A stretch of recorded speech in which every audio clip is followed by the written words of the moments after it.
Hi, my name is Brian Howard, and I am the Executive Director of the Spellman Museum of Stamps and Postal History on the Regis College campus in Weston. Welcome to our July 2024 update.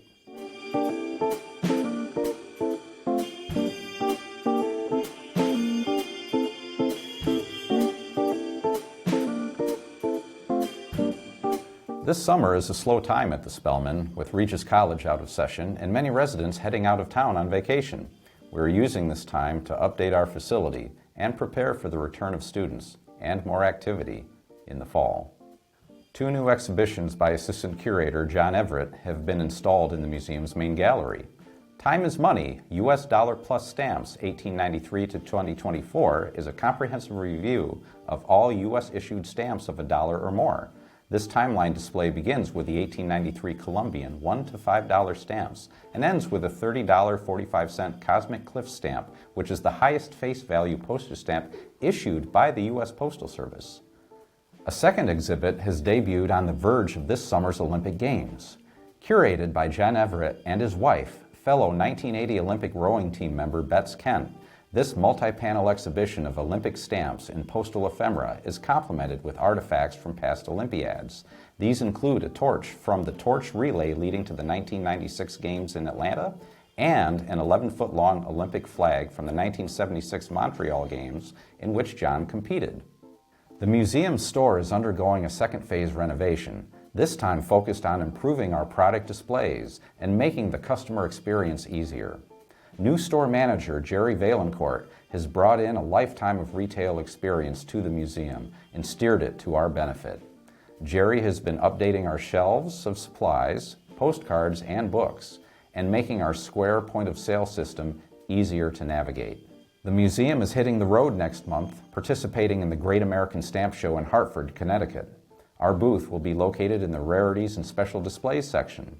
In addition to literature and some retail activity, our booth will include an exhibit of postal history items and artifacts. This includes postal carrier uniforms from the mid to late 20th century. The Great American Stamp Show moves from city to city annually. We're pleased to have it so close this year and look forward to a great 3 days in Hartford. I'm Heidi Price with this month's artifact, which is an accessory. Stamp cases have been an important personal item since the 1900s. Now we know that the first postage stamps were issued in the UK and then the US in the 1840s, and not long after that, people were inspired to carry and protect these precious objects with them. Enter the stamp case. Design and production began toward the end of the 19th century. Some of the earliest British stamp boxes date back to the 1880s. As soon as stamps came into regular production, the need for these diminutive containers was identified. They were crafted out of every possible material: sterling silver, precious gold, brass, wood, leather, paper, fabric, and even needlepoint. And some had more than one compartment used to hold matches, a striker, and then, of course, for 1 or more postage stamps. Some had compartments with a sloping base to help actually pull the precious stamp out without harming it. Many were monogrammed and some were personalized. Now all of this gives you a sense of how valued and valuable these new postage stamps were in modern civilization. Today, these now vintage cases are used by some to enclose a romantic message or even a birthday greeting, and worn as a pendant or possibly on a bracelet. Interestingly, postage stamps are now designed in so many shapes and sizes, it would be nearly impossible to anticipate and accommodate all of these options. We do know that today, people very much treasure these cases as much as the stamps that they used to carry. Swing by the Spellman to see some of these tiny treasures. We're closing today with American Airmail Society President David Ball. David is a retired Air Force officer, lifelong philatelist, competition judge, and museum volunteer. In 2017, he served as the Spellman Museum's executive director. David, welcome to the update. Thank you. Appreciate it. All right. So what's your background and how did you get involved in stamp collecting? Well, I think like most people, you're 7 or 8 years old, right? And you start collecting stamps and you're a hoarder and you accumulate and eventually you get an album and you're now a stamp collector. And if you do it long enough, you're a philatelist, right? You're trying to increase the body of knowledge and get deeper into the subject. And I've enjoyed it all my life. Okay, all right. And obviously, I mean, we're here with a copy of your book, American Astrophilately. Oh, thank you for plugging it. Yeah, and of course, clearly you have a particular niche of philately that you're deeply involved in, and that's airmail and all things aero related. How did you gravitate toward that? I don't know. I remember reading a lot about explorers and pilots and test pilots and stuff, and it just seemed delightful. And then you put that together with stamps. What does the Airmail Society do? What is its reach? Could you describe a little bit what that's all about? Well, sure. You know, there's lots of organized philately for whatever different collecting interests people have. For people that are interested in airmail, we've been in existence for over 100 years. We're the second oldest aerophilatelic organization in the world. And we have several hundred members, and it's people that are interested in mail that's been moved with airplanes. Did you see a lot of recognition of airmail in other areas beyond philately? Say, like if you go to an aviation museum or to any American history museum, is that something that is typically talked about, or are you kind of at the vanguard of preserving and promoting the well, I don't know that we're at the vanguard of anything, but I will say that I think there's an underappreciation for how much philately has been involved with aviation. So, for example, we imagine that passenger airlines would just kind of be created, but they were created because of stamps. In 1925, the Kelly Act made it possible for commercial aviation to carry mail. That's how airlines got enough airplanes, and then they started carrying passengers. And the reason you're able to fly today is because of airmail.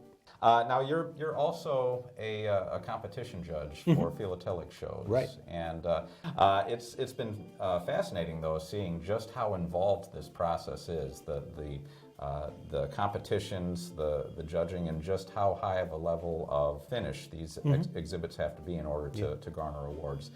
What is that process like? How did you get involved in a judge? And if you could enlighten me as to the process. People should come to the museum, first of all, and see exhibits. Go into the gallery and see what exhibits are like. I mean, exhibits are an opportunity for us to tell a story with stamps, right? So you look in the frame, and it'll have envelopes or stamps, and there'll be some explanatory thing on the bottom, and it explains the routes and the rates, and it's telling a story.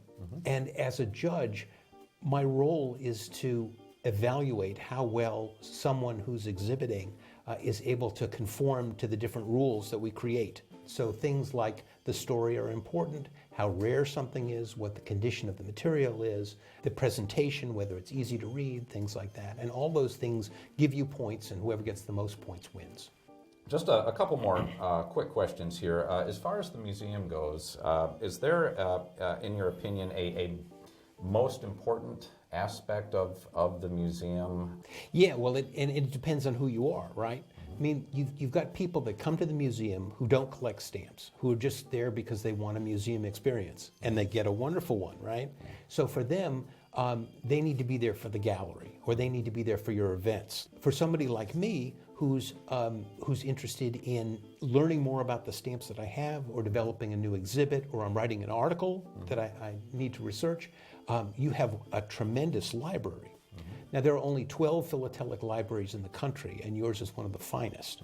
So I live in Framingham, so to be able to drive 10 or 15 minutes and end up in a world-class library for the specific kinds of things, and many of these volumes, they only produced a couple of them. It's not like a library where you go and they made 10,000 of this book. Yeah. It's a rare treasure. Well, we try to be as much to the community, both the philatelic community and the Metro West as we can, and to have somebody in your person who embodies both of those communities, it's great to have you involved. Good. So, any final thoughts? Even though there is a National Postal Museum, there is another museum that's dedicated to stamps and postal history. This one was created by stamp collectors. And we're so fortunate to be at Regis and to have our own building and to have a world-class collection and to have the kinds of volunteers and leadership that we have here, and people should come out. Well, it's a real jewel, and Yeah. David, thank you so much for being a part of this today. And Thank you. Looking forward to working with you for a long time to come. Me too. Buy my book. All right. Well, that's it for the July update. We here at the Spellman Museum want to thank you for your interest, and we'll look forward to seeing you in August.